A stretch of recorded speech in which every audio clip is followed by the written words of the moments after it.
5 సంవత్సరాలు ఇందాక సభ్యులు మన వాసు గారు మాట్లాడినప్పుడు కనీసం గాంజా మీద కానీ గాంజా బ్యాచ్ గురించి కానీ బ్లేడ్ బ్యాచ్ గురించి కానీ దౌర్భాగ్యం ఏంటంటే ఒక సీఎం స్థాయిలో ఉన్న వ్యక్తి ఏ రోజు కూడా ఒక రివ్యూ తీసుకోకపోవడం, ఒక ఇన్ఫర్మేషన్ కనీసం తెప్పించుకోకపోవడం అధ్యక్ష. దీని పర్యవసానం ఏదంటే 5 సంవత్సరాలు దీన్ని క్యారీ ఫార్వర్డ్ చేసుకొని ఈ రోజు ఇంతవరకు రావడం జరిగింది అధ్యక్ష.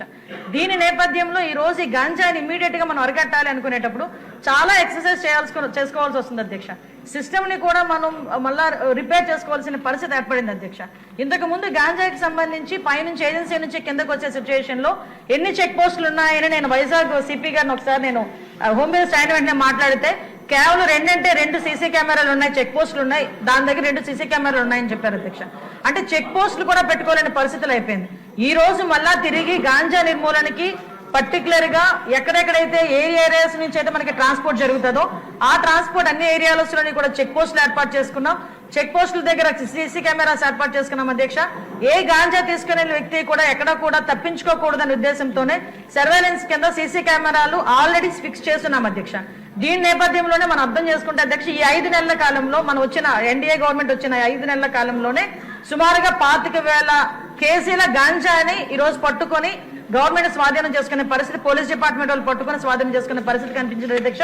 దగ్గర 916 మందిని కూడా ఈ రోజు మనం జూన్ నుంచి అక్టోబర్ వరకు చూసుకుంటే 916 మంది మీద ఆల్రెడీ కేసులు నమోదైన వాళ్ళందరూ కూడా వెళ్ళారు అధ్యక్ష. ఇందాక గౌరవ సభ్యులు కూడా జైలుకి సంబంధించిన విషయం కూడా చెప్తున్నారు అధ్యక్ష. ఇంతకు ముందు ఏం జరిగిందన్న దాని గురించి ఈ రోజు నేను చెప్పక్కర్లేదు, మీరు చెప్పక్కర్లేదు, ప్రపంచం అంతా కూడా తెలుసు.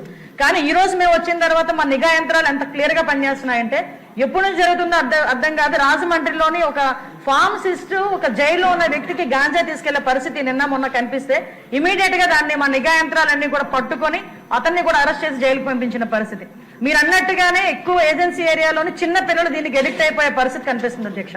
ఎడిక్ట్ అవ్వడమే కాదు అధ్యక్ష, వాళ్ళకున్న ఫైనాన్షియల్ ప్రాబ్లమ్స్ ని బేస్ చేసుకుని వాళ్ళని పావుల కింద వాడుకునే పరిస్థితి ఉంది.